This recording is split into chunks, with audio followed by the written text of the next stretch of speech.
السلام علیکم ویورز، امید کرتا ہوں آپ خیریت سے ہوں گے اور اچھے سے اپنے کاموں میں مصروف ہوں گے۔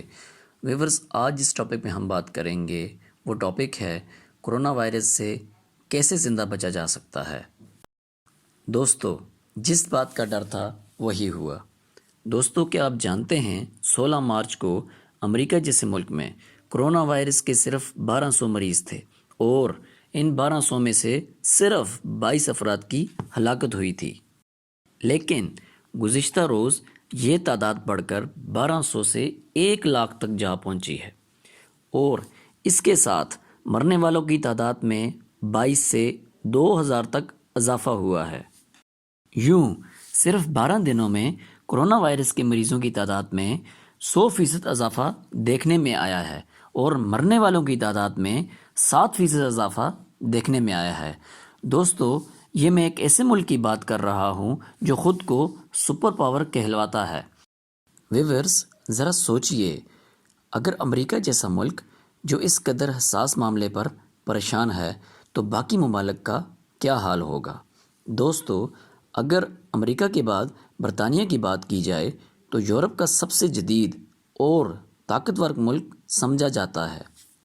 ویورز، گزشتہ روز برطانیہ کے چیف ہیلتھ ایڈوائزر نے ایک پریس کانفرنس کی اور ایسا بیان دیا کہ پوری دنیا کو دانتوں میں انگلیاں چبانے پر مجبور کر دیا۔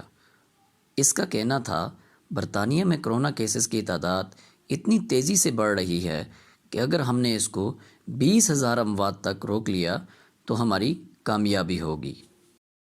دوستو، یہ بیان یورپ جیسے ملک سے آنا کسی بم شیل سے کم نہیں تھا، کیونکہ چین جہاں سے یہ وبا چلی تھی وہاں صرف 3,000 اموات ہوئی تھی۔ اس کے بعد اگر ہم اٹلی کی بات کریں تو وہاں صرف 10,000 اور اسپین میں صرف 6,000 لوگ اس سے متاثر ہوئے تھے اور اپنی جان کی بازی ہار گئے تھے۔